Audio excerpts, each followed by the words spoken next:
Welcome, stargazers, to another thrilling journey through the cosmos. Today, we're diving deep into the fascinating world of supernovae, exploring the awe-inspiring phenomenon of stellar explosions and their implications for our universe.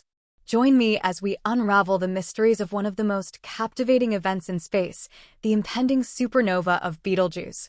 One of the most renowned celestial bodies visible to us, Betelgeuse, is poised to undergo supernova imminently. And upon its explosion, it will radiate with the intensity akin to that of the full moon in our night sky, potentially visible even during daylight hours. What exactly is Betelgeuse? Chances are you've laid eyes on Betelgeuse before. It's that incredibly luminous star sporting a reddish hue, positioned as the shoulder of the Orion constellation.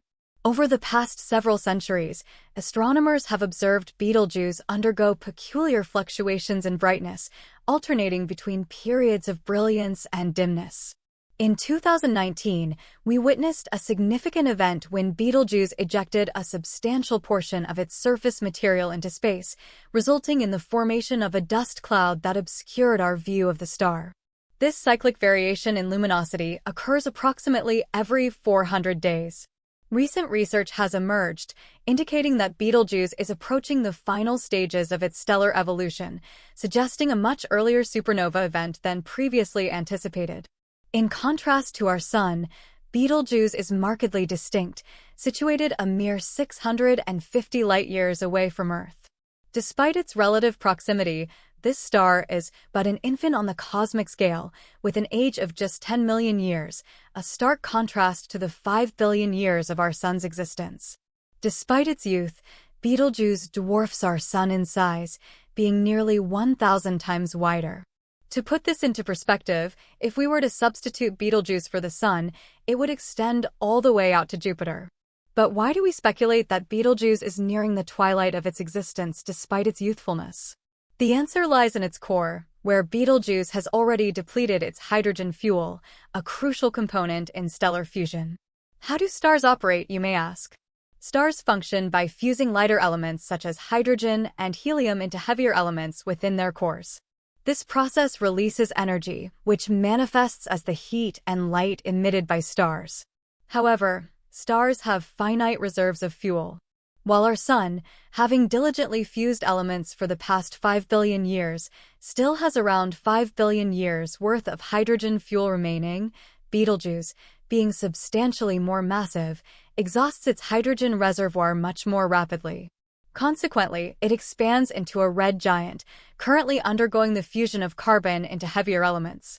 In the autumn of 1604, the eminent astronomer Johannes Kepler made a remarkable observation, an anomalous star, conspicuously brighter than its surroundings.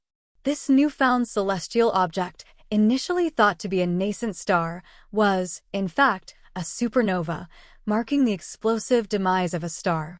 Kepler's supernova, as it came to be known, occurred at a distance 30 times greater than Betelgeuse's current proximity to Earth, offering a glimpse into the spectacle that awaits us upon Betelgeuse's eventual supernova. As stars approach the culmination of their life cycles and deplete their fuel reserves, a core of iron begins to form, precipitating the star's ultimate collapse. This collapse results in the formation of a neutron star and the dispersion of stellar debris, culminating in the creation of a dazzling nebula. Recent studies have delved into Betelgeuse's luminosity fluctuations over time, identifying distinct patterns indicative of its evolutionary stage. These variations are attributed to the interplay between the energy released from stellar fusion and gravitational forces, causing the star to pulsate rhythmically. By modeling these pulsations, researchers can glean insights into Betelgeuse's current state, affirming its transition from hydrogen to carbon fusion.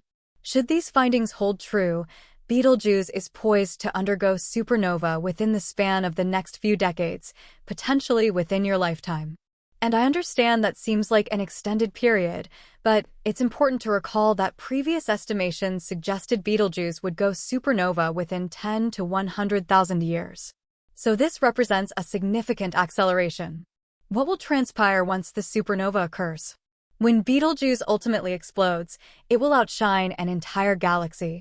From our vantage point on Earth, it will appear as radiant as a half moon, even visible during daylight hours. In the ensuing year or so, we'll witness its luminous display persisting throughout the day, gradually fading over subsequent years. Sadly, Orion will be bereft of its left shoulder. Interestingly, terrestrial animals employ the moon for navigation, a topic I'll delve into in my forthcoming video, currently in production in New Zealand. However, the supernova event may confound wildlife with its sudden brilliance. Neutrinos emitted by the supernova will precede its visible occurrence by approximately a day, affording us the opportunity to prepare and witness the event in real time, the demise of our celestial companion, Betelgeuse. It promises to be an extraordinarily poignant moment in human history. Humans have been observing such phenomena for millennia now, and soon, it may be your turn. Events of this magnitude are expected to transpire once or twice every century within our galaxy, although they often occur at distances precluding a clear view from Earth.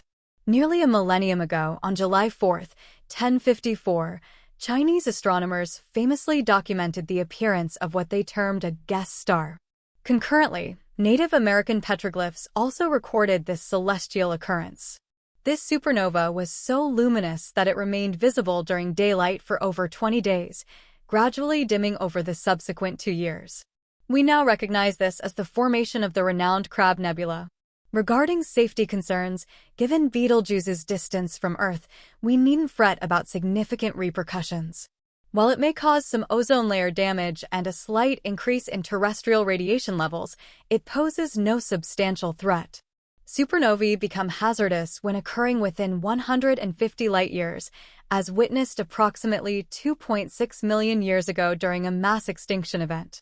Any supernova within 30 light-years could severely impact Earth's ozone layer over centuries or millennia, potentially leading to extinction events.